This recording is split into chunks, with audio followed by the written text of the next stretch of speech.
Would you just introduce yourself, name, title, where you work? So I'm Tim Cosens with McKeever's, Price Chopper. I'm CTO, been there for 33 years now, I guess.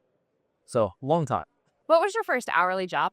I started as a sacker form when I was 16. What did you love about that? I don't know that I loved anything about it back then. It was just I needed money.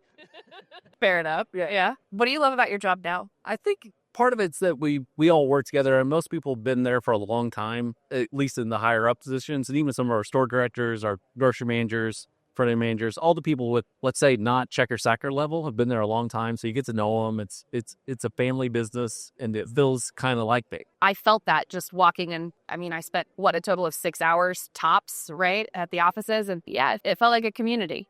Yeah. There's been a few themes that I feel like I've identified at this show, just listening to retailers and vendors talk. I think one of them is, hey, okay, we're finally ready to take some baby steps in some directions. Your organization doesn't typically baby step. Like, you guys are usually not playing catch up. You're usually on the edge anyways. But I thought it was pretty refreshing to see a lot more retailers who are excited to start that process of catching up to where some of their competitors are technology-wise. What themes are you seeing? Well, I think we're all in the same kind of boat where it's super competitive right now. Yeah. And the only way you can make any ground is to be super efficient. Everything has to be super efficient. You can't raise prices. You can't not run ads. You have to just figure out a way to be more efficient to just make it work. Right. Speaking of efficiency, have there been any solutions that you just went, man, that's the coolest thing I've ever seen? Anything you got excited about with the shopper? I'm not sure I've seen a lot new right now. I mean, there's a few people I've talked to that I hope will work out, but it's really hard to say. And once again, we're kind of on the bleeding edge of technology, so sometimes we're a little early. And that's fair. Sometimes you're being early means nobody else is ready to hear the story yet. Well, it's just there's so many good ideas. You don't know how many of them will actually work for your organization, so you have to try them all, or at least try the ones you think have the best bet and see what happens. Yeah. Can we talk a little bit about, speaking of bleeding edge, can we talk a little bit about earned and what you're seeing in your organization? So, and I would say our adoption's not huge yet, but we get more and more people using it every week, and it's the same people using it every week. So let's say we have several employees that do it 2-3 times a week, and we have more employees doing it all the time. So we think it's helping, but...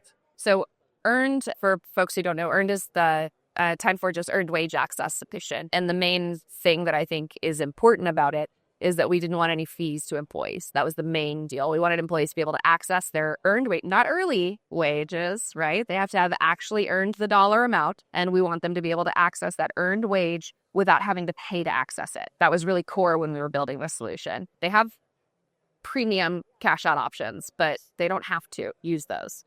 And I would agree. When we agreed to do earned, it was largely based on that we weren't trying to take money from our employees for that reason. I mean, the employees work really hard for what they earn, and they deserve to keep it. And I don't know there's any other way to compete with the gig economy today without doing something like that. Yeah, I feel like I preach about earned wage access a lot, but I heard a couple of other earned wage solutions being cited by other retailers here. And that was kind of exciting for me, right? Because in the independent grocery space, there's just not enough folks using it, and they need to be competitive, because we're not competing against other independent grocers for the talent.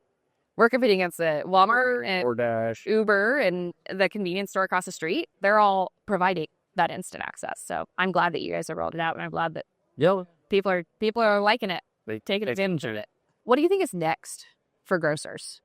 I wish I knew that answer. I think we just have to keep doing what we do and focus on what we're good at, focus our strengths, and all we can do. Yeah. I think you have some pretty strong relationships with some of your vendors, and I think you have some vendors who really go above and beyond for you. What advice would you give to some of the independent grocers who are out there who maybe aren't in that spot and who are still trying to find vendors that they can trust to work with? Well, I would tell you, whether it's a grocery vendor or a technology vendor, you have to lean into it. I mean, there's no other way that's going to work. I mean, you need all the help you can get. There's a level of distrust in the space. And there probably is, but that's why you have to pick vendors that you can trust, or at least vendors that when you call them and say, hey, that didn't work quite the way we thought it would, then they'll give you another solution. What else do you think is important for people to know about what you do, about what McKeever's is trying to accomplish in the space? Piece that puzzle, but I mean, I think in general, we're always trying to provide the lowest price groceries with great service, and the only way you can do it is to be efficient. Try to figure it out. No, that's wonderful. Thank you for the time.